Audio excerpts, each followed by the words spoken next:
Mama don't allow no architecture around here. Mama don't allow no architecture around here. Oh, I don't care what Mama don't allow, gonna draw mine modern anyhow. Mama don't allow no architecture around here. Welcome to US Modernist Radio, where we talk and laugh with people who enjoy, own, create, dream about, preserve, love, and hate modernist architecture, the most exciting and controversial buildings in the world. Show your support by visiting US Modernist massive mid-century modern archives at usmodernist.org. Or by going to ratings and reviews on iTunes and leaving a note and a positive review. We'd appreciate that. Positive ratings help us attract new listeners to the show. And now, the host who was thrown out of a restaurant for complaining about the menu font, George Smart. I'm George Smart, and it was not the font. It was the type size. And I was very upset about the whole 8-point experience. Who are they designing this for? 12-year-olds? Support for US Modernist Radio comes from Realtor Angela Roll. In our world of alternative facts, by 1997, modernist realtor Angela Roll had already established herself on the runway in Milan. She wasn't modeling for the fashion industry, as that would have been way too easy. Instead, she learned to fly at Milan's airport and attracted the attention of Supo, Finland's security service. As part of a mission to fly 2,000 pounds of Xander from Helsinki to Los Angeles, she met architect Tom Main at an Arby's and charmed him with her love for SciArc. Don't worry, you can Google all this later. Soon she said goodbye to flying and was partying and designing with Tom Main, Ray Cappy, and Frank Gehry while running architectural tours in Silver Lake. But this was not to last. Called back into service by Supo for one last mission, she was sent to rescue IKEA furniture from noted modernist hater Prince Charles. Captured and forced to watch hours of faulty towers into the night, all was lost until Eric of Brussels broke into Windsor Castle. They escaped in his Ferrari, because all heroes have one, got married, and moved to America, where Angela became a formidable real estate agent with architecture training, capable of brilliant advice to buyers and sellers of modernist houses. Angela Roll is your special agent. Reach her at angelaroll.com. That's ROEHL, or 919-995-0550. Today, we have a special feature. The top 10 ways to know that you might be an architect. This comes to us from blogger Jody Brown of Coffee with an Architect, one of the funniest blogs in design, and trust me, there aren't that many. So here we go. You might be an architect if, number 10, you've ever said the word dichotomy in casual conversation. Number 9, you have ever become enraged at a sprinkler head. Number 8, you own more than 3 black sweaters. Number 7, you got into a fight about the difference between storefront and curtain wall. Number 6, you prefer Doric to Corinthian because, by God, you're not an animal. Number 5, you think Thomas Jefferson was derivative. Number 4, you have a favorite German modernist, and you know his favorite German modernist. Number 3, and I know Lewis has done this, you have visited a city just to see one building. Isn't that right, Lewis? So far, you're hitting 100%. Number 2, you have a preferred shade of white. And number 1 reason you might be an architect, you spend more time at weddings looking at the church than at the bride or groom, including your own wedding. And that's how good. You know you might be an architect. If you can think of more ways, email me at george@usmodernist.org.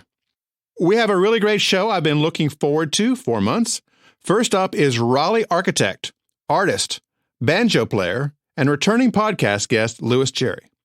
He has taught in the NC State College of Design on and off for 20 years, and since 1992 he has designed a dozen restaurants, as well as many other buildings.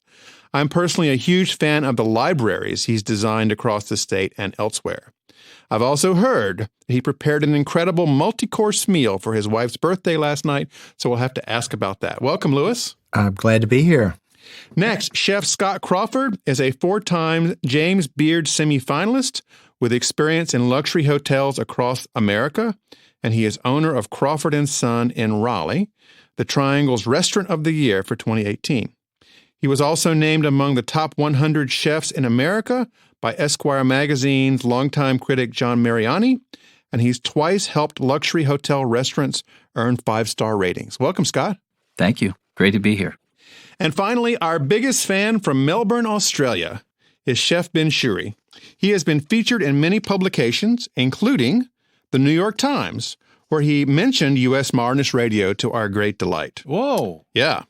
Ben is owner of Attica in Melbourne and was one of 6 chefs featured in the inaugural season of the Netflix original documentary Chef's Table.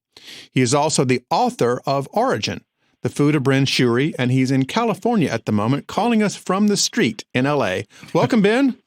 Hello. G'day. Good day. Good day. All right. G'day, mate. So, Lewis, my first question is for you. My first date with my now wife was in the first restaurant you co-owned called Enoteca Vin, opened in 1999. Our mutual friend, the great architect Frank Harmon, has said it was the most comfortable, elegant, and informal place possible. Lewis Cherry does for restaurants what he does for architecture, a careful curation of materials to create a simple, elegant solution. So what got you interested in making the jump from architecture into architecture and owning a restaurant? Well, it was several things. One, first and foremost, there was really nowhere I really wanted to eat in Raleigh. And so I figured I had to make a place that I would enjoy. And but also, architecture, well, I've been an avid home cook for many years and I would travel to a city just to eat in a restaurant as well as just to see a building. To see a building. But putting together the full experience where people can really be there with friends or family, it's an extension. It's another extension of architecture, right? It's not just the light and the space and the acoustics, but it's the smell of the food and the ability to sit at a table together and share an experience. So to me, it was just another way to drill deeper into creating places for people's experiences. As I recall, people just went crazy about this place. Yeah, it was a great place. It was really a wonderful restaurant. It was one of the first small plate venues in Raleigh ever? It was the first serious cheese program in this area, which sounds kind of preposterous now, but that at the time it didn't exist. We had I think we had about 1,500 wines on our wine list. It was a very deep wine list especially for Burgundy and Italy. And what establishes serious cheeses? Is it the number or the type you have, or?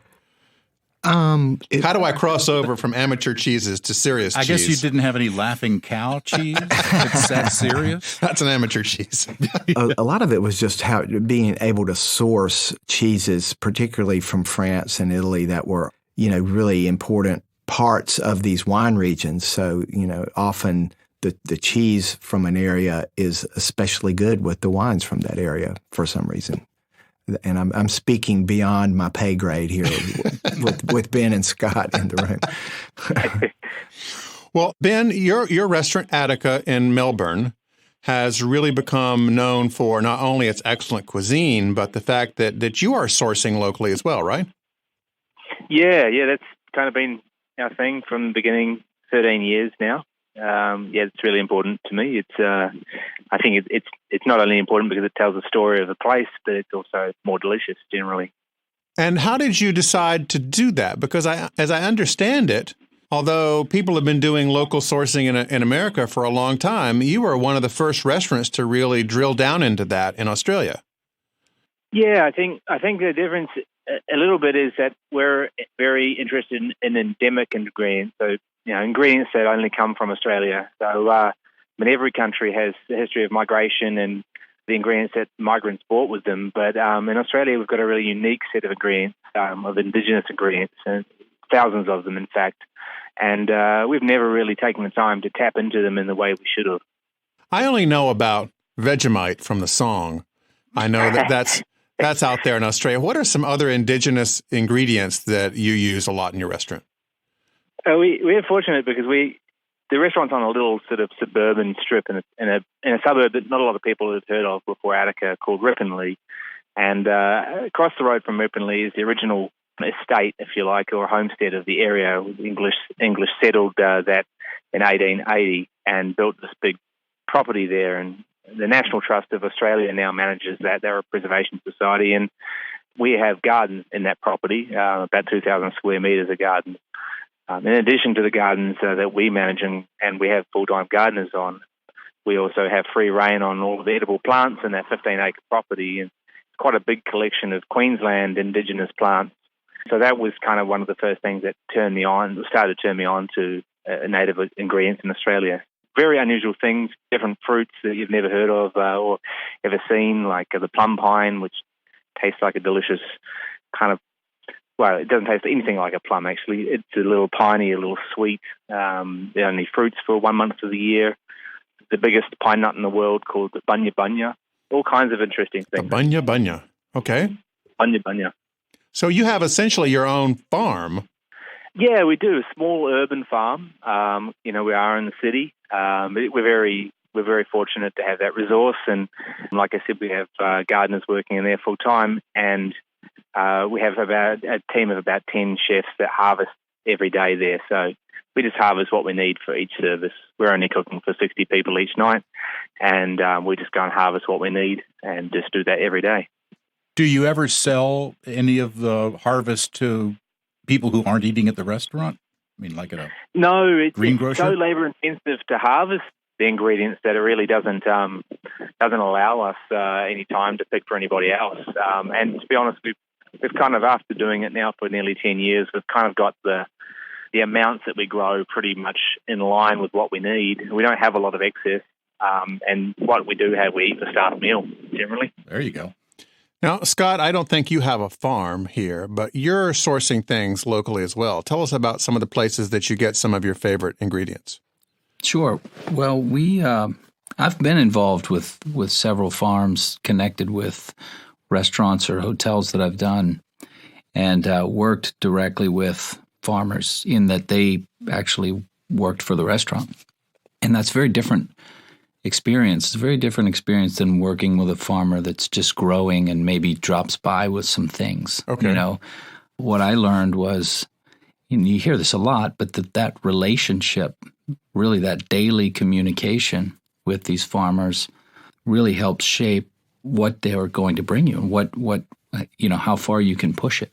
In other words, if a farmer's just sort of growing maybe for their CSA and then for the farmer's market after that, and you're sort of third and they're going to bring you whatever is left over, you're going to get some very nice things and it's local and it's delicious. But if they're growing specifically for the restaurant and the other things are secondary, like their CSA program or their farmer's market, then I found that they're a lot more open-minded about what they'll grow. What is CSA?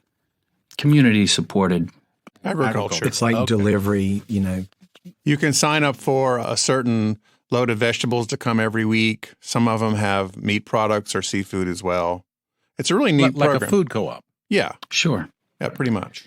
And so just to answer your question, though, currently I work with Raleigh City Farm, which is a block away. It's a urban farm that, we have a raw section on our menu where we always have raw vegetables. And to have something come out of the ground in the morning and actually be shaved or gently prepared on the menu that evening, these dishes are generally dishes that people talk about a lot. And it's because they haven't had that experience before, that freshness, that level of freshness in the ground, out, gently prepared, and on the plate. So Raleigh City Farm is really important to us for that level of freshness. A lot of things you might get the next day, which is great.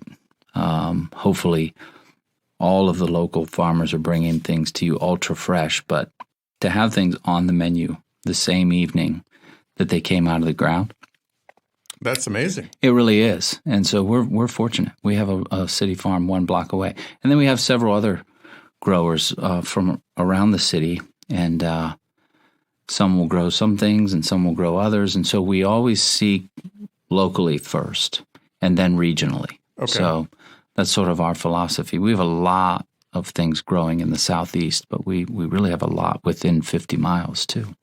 And some things within a block. Within a block. Mm-hmm. So it's very convenient to be able to have that kind of relationship and dialogue with these folks? It's amazing. I feel very fortunate.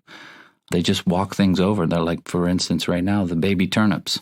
They walk them over, and we clean them, and we shave them, and that's a dish, with some other light components. Now, Louis, there's a connection between food and architecture, which I want to explore. I want to start with a restaurant that you're familiar with that has no ambiance whatsoever, but is known for its great food. Bee's Restaurant in Greenville. Bee's is a barbecue shack, literally a shack, a series of shacks that you should all visit, just kind of outside the city limits of Greenville. This is Greenville, North Carolina, right? Yeah, Greenville, North Carolina. Doesn't advertise. Sometimes you have to ask around to find where it is, but it is on Google. You can go there and have the greatest Southern barbecue ever.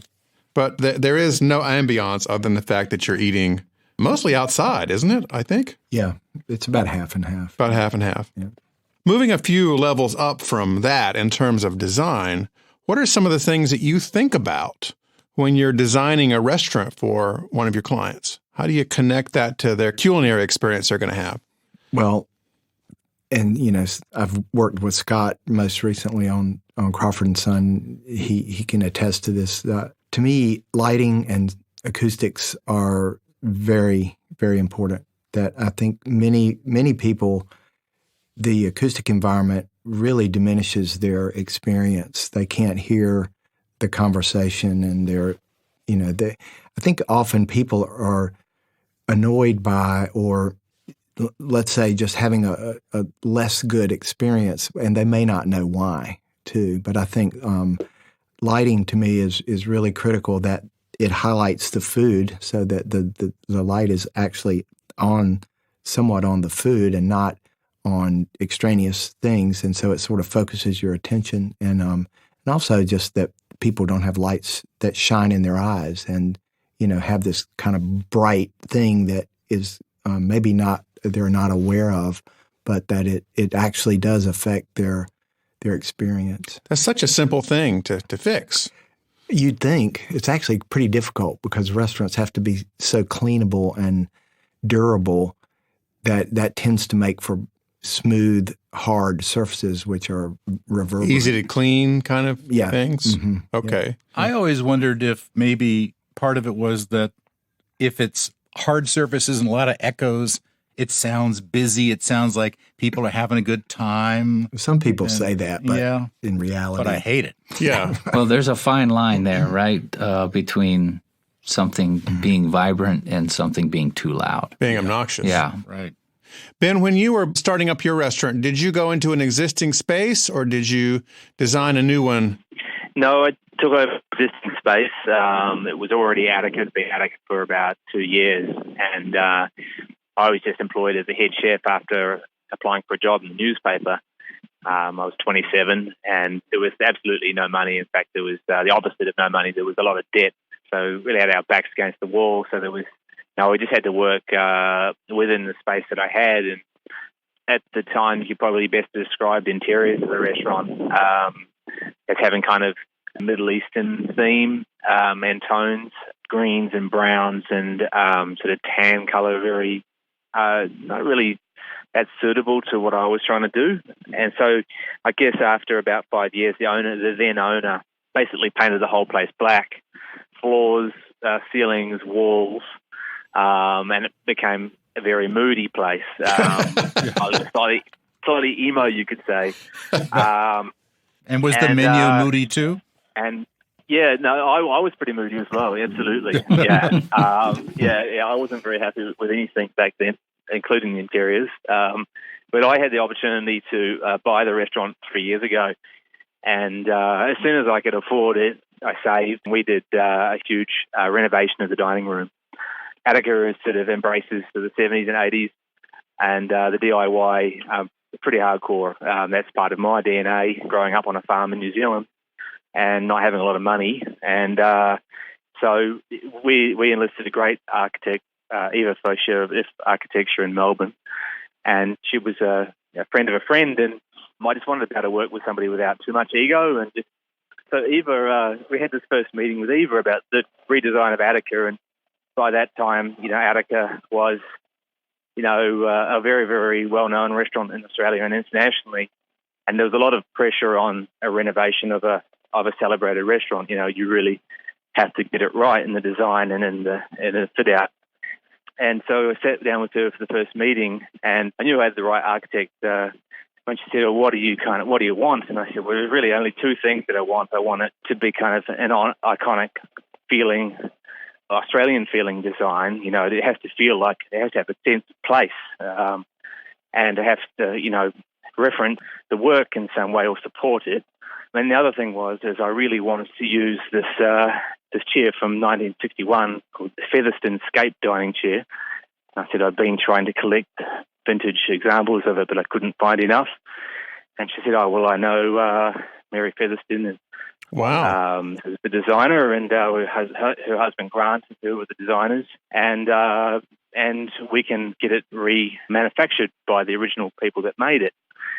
So I knew when she was, it would be a wonderful thing to be able to put that into a restaurant for the first time. So I knew that I had the right architect. But then the second thing that really hammered home that I had the right architect was when I said to her, "When you've done the design, I'm going to build it myself, and I need to build it myself."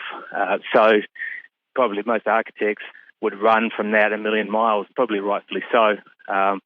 But I'm a little bit different in that I'm the son of a builder and am pretty capable. Is that an SOB? Is that what they call that, son of a builder? Yeah, I think that's right. Well, you can call me that as well, probably at times. So my father, my uncle, three of my best tradie mates and myself, we shut the restaurant for 15 days because that was all we could afford. We completely gutted it. Nothing remained. We pulled all the ceilings out, the roof off part. We removed double brick walls internally, and we built a whole new section of the restaurant, a whole new room. We closed for 15 days, and we each worked 285 hours each in that span, and we got it done. And it was a hell of a time. But Eva, to her credit, didn't blink when I said that I intended to do it myself. And when I do things, I don't want to mess around with people's reputations. So we really did a very, very good job, and I think as high a level as anybody would have done in the time. It was fun. It was crazy, but it was fun. I bet. And working under that kind of time pressure can sometimes be exhilarating as well as challenging. Yeah, you just black out all the windows and lock the doors and bunker in. Yeah. Try to ignore the local council ringing you and telling you off for working too many hours on the site. Right. It's all fun. Now, Scott, when you were thinking about this new restaurant and working with Lewis to put it together, what were some of your goals for the design to match the food that you were going to be serving? Well, some of the early conversations we had really were about just an overall feel, the entire experience, not just, hey, let's try to make the design, match the cuisine, but more trust in the process. And that process, for me, collaborating with another creative person is allowing that to organically happen, to create each piece of the experience together. Yeah. So I obviously had ideas about what kind of, the food that I wanted to put out to our community, but that food actually evolved as we evolved the whole design, the whole experience. And when I say experience, I mean from the arrival to the lighting to the energy. Energy was talked about a lot. How would we create this energy? To the beverage program, to the overall moodiness, because there is a little bit of moodiness in our place too, but the right amount, I think. Not all black. No, but some darker, richer tones, and so that process is very important to me. And it's not something where I say, this is the food, now let's match everything to that. It doesn't work that way for me. It's a lot more organic, and it's a lot more, here are some ideas. Now tell me about your ideas. And I trust Lewis in a way that, I wouldn't trust other architects. He's my friend. He's also an architect who happens to really have a great understanding of restaurants. Yes. Owning them and dining and cooking and food. He has a relationship with food that's deep. And so that collaboration, that process is very important and also amazing and fun. So hopefully that gives you an idea of how we operate. And, in the process of that design, I tend to really sort of refine my ideas of the overall experience with cuisine. Now, Louis, we talked earlier about going to a wedding and seeing the church as more than you see the couple. So I assume that when you go out to eat, and you're a real foodie, that you notice the architecture as much as you do what you're eating. So what pleases you about a restaurant when you go into one? I'm really sensitive to and aware of the quality of light and space. I mean, it's almost like not the surfaces, but what's in between the surfaces. And so I'm really thinking about the shape of the room, the height, the width, what kind of room is it? And, I'm pretty critical of things that are poorly done. Yeah. I think there's a craft, there's a level of craft in space, making spaces that I would hope is, attended to. But certainly, some of the great, Alinea in Chicago is a gorgeous interior and sort of reflects that attention to detail and that refinement. And, there are plenty of beautiful restaurants. Now, Alinea has a modernist menu, right? Mm-hmm. And modernist food, for those of you that don't know, is a thing. It basically is new ways of cooking and preparing and presenting food from what's been done in the past. I've only done a little bit of sampling of this, but I know Louis has done quite a bit. Can you give us some examples, Louis, of what people might encounter if they went to Alinea? Well, I think Ben and Scott could probably address it better than me, but there's certainly a fascination with the unexpected and creating spherical shapes of things that wouldn't normally be in that form, and also playing with hot and cold and sort of challenging your normal expectations about that state of solid or liquid and how it pertains to hot and cold, and using liquid nitrogen to freeze things. And, there's a lot of fascination with science. And it, to me is really interesting when we were talking about this show is there's a lot of parallels in architecture in the advent of modernism in architecture and in cuisine to basically change the traditional status quo and really upset it. And so this idea of avant-garde was very, very important in architecture and is also part of this modernist cuisine movement.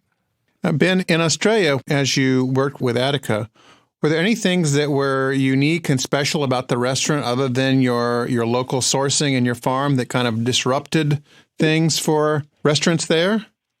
Yeah, the restaurant to me is a very, very personal thing. It's my passion. It's a big part of my life. And it's fiercely independent. I'm the only owner. That means I get to decide exactly what happens with my team. And that's a special thing, and it's a rare thing in restaurants now, too, as we see the proliferation of bigger business influencing things and property developers. Restaurants have become, were once a very unreliable tenant in buildings, and therefore probably not really the sort of business you wanted to put into a building if you were a property owner. But now, restaurants are become seen as somewhat of a sort of a tie-in to a building, and you're seeing a lot of building owners, especially in Australia, building new buildings and paying for fit-outs to get known restaurants in there because it's enticing for people to buy an apartment above it or whatever. But just for me personally, that's not my interest. My interest is in being able to do exactly what I want. And for us, that means, a really deep and hopefully insightful look into what Australian culture is, viewed through the lens of everything that we do. So that means that, the carpet that we use in our restaurants made in the state of Victoria, where our restaurant is, so is the glass, all of the stone, all of the pottery, all of the arts, the ceramics, the light fittings are all made in the state of Victoria. Everything inside that dining room, including the native timbers, is sourced from our state. And that kind of backs up the work that we do with food and enhances it in a way. It's symbiotic. It, to me, never made sense to be referencing our country and then serving it on Italian plates. The food, it's made much more sense and was much more meaningful and more beautiful to use plates made by local potters or artists and collaborate with them on those plates. We have a huge collection of those. I think a lot of Australians don't know or understand a lot about Indigenous culture, and therefore the lack of understanding and appreciation of the ingredients is quite profound as well. So for a lot of people coming to the restaurant, it's the very first time that they've eaten many of the ingredients of their own country. So that is kind of disruptive and provocative to them in itself. Our job really is to kind of try to unlock, the inherent beauty of those ingredients, and they're quite difficult. They're quite hard to tame. Sometimes the flavors, Australia is a very dry, arid land, and therefore the wild plants growing in it and a lot of the cultivated plants reference that flavor or that struggle. When things struggle to survive in nature, then they are becoming more flavoursome and stronger, and that's certainly the case in Australia. So they can be kind of shocking, and it's our job to kind of try to temper those flavours and present them in ways that are meaningful, but not just taste-wise, but aesthetically, culturally as well. So there's a lot going on, and it can be very disruptive, but it mostly just wants to be a lot of fun, and we never try to lose sight of the fact that we're just a simple business really trying to feed people food and make them happy. Let me ask this question to both Scott and Ben. Scott first. Do you use any of modernist cuisine in preparing some of your dishes, or are they more traditionally put together? I'm of the generation that was classically trained, okay, but came through a period of discovering modern techniques. And so I sort of have the best of both worlds. And I'm very open-minded to the more modern techniques, as long as it makes sense to me and what we're trying to get across in a dish. A lot of times it's textural, or it's presenting a flavor in a new way. Like Lewis said, the unexpected. Give us an example, because I'm hungry already. Well, let's say we want to get across an essence of something, a distilled essence of a tomato. Okay, in a perfectly clear liquid. To me, for certain dishes, that will make total sense. I don't necessarily put that technique in up front. In fact, we sometimes hide it from our guests, so we don't seem pretentious or like we're trying to do something or trying to be cool. You don't have the liquid nitrogen bubbling over in your reception area. Not in my restaurant. Some do.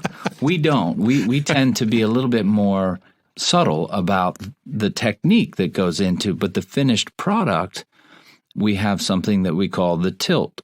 When someone tastes it, they sort of tilt their head in a really good way. The tilt, right? Wow. And we talk about that a lot. And so some of these modern techniques... Does a bell go off? It's like, ding, we got a tilt. Yeah, there's a tilt there. Hey, wow, that was really something. What did they do there? Yeah. And we like that they're thinking, what did they do there? But we don't necessarily, but it has to all make sense. Yeah, of course. We, in our restaurant, sort of have a balance of that, of the classical technique. Everything is sort of grounded in classical training, but we're very open-minded to modern techniques, and we absolutely do use them. Ben, how about you? Do you use any of the modernist techniques in preparing your foods? Absolutely. We do use modernist technique, and we develop modernist technique as well. But as it sounds like Scott would agree, to always hide it, for it to never be prevalent. I never want anybody to know. I just want them to think that's the best version of that ingredient that I ever tried. So a good example of us implementing a modernist technique in our cooking would be that we use a rotary evaporator, and we've used the rotary evaporator for 11 or 12 years. That's a piece of laboratory equipment, and it basically allows us to lower the pressure in a closed system and boil ingredients at temperatures as low as, say, 35, 45 degrees Celsius. What that means is that, as the liquid boils, vapors rise off the liquid. They hit a condensing tower, which is at about minus 50, and that condenses into water. So on one side, you have a liquid, whether it be a fruit puree or something, or a wine, which is bubbling and vapors are rising. On the other side, you're collecting this water in a collection flask. So after a period of time, you're left with a reduction or an essence, if you like. And a very good example would be a current dish, which is a lamington, which is an Australian cake. This one is covered with black ants, which is an indigenous food in Australia. Black ants? And actual ants? Black ants. Actual real ants, yep. Hundreds and thousands of them probably. Wow. Are they moving? No, they're dead. They're dried. They're crisp. And we serve it with raspberry jam. As everybody would know, raspberry jam traditionally is made with 50% sugar and 50% raspberries. That's the best old-fashioned ratio, approximately. Yeah. And then it's boiled. So it's going to reach, 100 degrees. And a lot of the characteristics of the raspberries are being lost at that point. It's still delicious, but as it needs to cook to a certain thickness and pectin needs to set, it has a cooked taste. So with the Rotary Evaporator, we're able to make a raspberry jam with fresh raspberries and maybe just 25% sugar, so less sugar. We're able to distill it and make a jam-like substance that looks exactly like a raspberry jam but brighter. But when you taste it, it tastes like fresh raspberries instead of something that's cooked. So that would be a way that we would implement modernist technique or modernist cooking in a very natural way, actually more natural, in my opinion, than if we had boiled the fruit and made a normal jam. And people will taste that and go, oh, my goodness. But they won't know how we did it. Let me ask you, Ben, so when people taste this jam, do they do the head tilt thing in Australia like Scott was talking about? No, they're terrified of the black ants, so they don't. Their hair normally goes up on end, and they refuse to eat it, or they call me an SOB. Okay. Do you get a lot of Instagram shots with that dish? Yeah, well, it's not the only dish with ants on it. There's green ants on the menu as well, which are a real Australian delicacy. But for sure, it's a popular one on Instagram. I would bet that's something you'd want to send to the folks back home once you've experienced it. Is there a taste difference? It's delicious. In a blind taste test, could you tell green ants from black ants? Yeah, those two things are like chalk and cheese, actually. Black ants have an earthy, kind of rich, almost dirty flavor. Dirty is not a very nice word to use for it, but that's where I'm kind of getting at. Musky. Green ants have a very lemongrass, citrus, lime flavor, so completely different. Wow. Completely different texture. Yeah. You sound like you want green ants in your martini, perhaps. I think green ants in a martini would be great. In fact, people in Australia have been making a gin flavored with green ants, so that's the perfect way to serve them.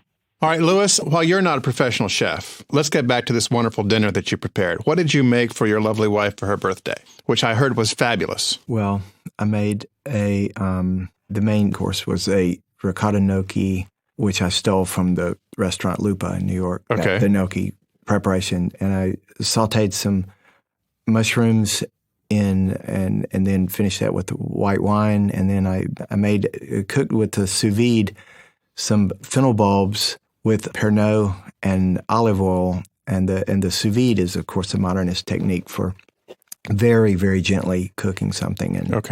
And then I just chopped all that together. Oh, with also fresh garlic. The farmer's market has these giant bulbs of fresh garlic, which I had actually never used, and it was really cool how fragrant and how delicate that, because there was a lot of garlic in that dish, and so it was just gnocchi with this sauce of mushrooms, fresh garlic, and fennel. And this was a special occasion. Do you have a particular go-to dish that, like, when it's 8 o'clock at night and you're tired and you're exhausted and you go into your kitchen, you can whip up in 10 minutes? Oh, yeah. Tacos. Tacos? Absolutely. It's taco night. You can make tacos out of anything. Scott, you're from Pennsylvania originally. That's right. And down here, you've kind of fallen in love with Southern cuisine.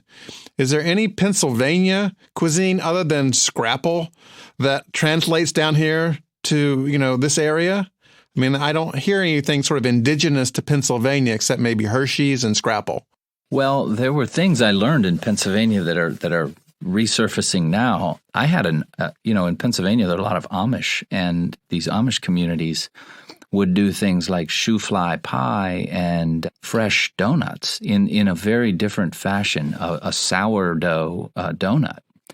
And, now some of these things are becoming popular. In Asheville, North Carolina, there's a sourdough donut place that really, I went there and I was instantly a boy again at this little Amish place that we used to stop at. It was almost exactly like that. So I also learned in Pennsylvania, because so many people gardened and grew things, the soil's rich. Seasons are fast and short, but I learned what things were supposed to taste like, what a tomato and because everyone grew, what a beet, like a real beet flavor was supposed to be. Those were just the basics. I didn't see any, there wasn't a lot of chefs, or there were more home cooks that were just doing incredible work. And I was learning things as a kid that I really didn't think had any relevance to my career as a chef, but it certainly did. So is there anything sort of innately Pennsylvanian that you've retained in your cuisine now? Probably just the love for fresh ingredients. Okay. No recipes, no specific recipes. Venison also, we grew up eating venison from a very young age. Okay. And so I've carried that with me. And rabbits and pheasants and things like that. We were always hunting, and the rule was, it was a very, very strict rule. If you harvested an animal, you ate it. Yeah. And so, we ate all sorts of things. And so I've definitely have carried that through. You carry these in your restaurant now? Absolutely. Okay. Well, Ben, Lewis, Scott, thank you so much for being on the show. It's been a real pleasure of having you all here. Thank you, Ben, for joining us from the streets of L.A. Thank you. It's a pleasure speaking to you guys. You too, Ben. Ben, I hope I'll get to visit your restaurant one day. That'd be wonderful. Please look us up if you ever come to Melbourne. Yeah, I will. Thanks for listening. US Modernist Radio is underwritten by Angela Roll, your special agent for Modernist Houses. 919-995-0550. Okay, take us out, Tom. Thanks, George. Visit USModernist.org to listen to past shows and discover our massive mid-century modernist archives. US Modernist Radio is produced by Soundtracks Recording Studios in Raleigh, North Carolina. Our theme song was performed by George Smart and Robinson Earl. Cindy Stratton, not her real name, researches our guests from her secret underground bunker very close to Whole Foods. US Modernist Radio is a production of Triangle Modernist Archive, a nonprofit educational organization for the documentation, preservation, and promotion of modernist residential design. I'm Tom Guild. George and Frank and I'll be back in 2 weeks with another delicious, textured, aromatic, artfully presented, Instagrammable, artisanal, properly paired with a nice Barolo wine edition of US Modernist Radio. Oh, yum. That sounds good.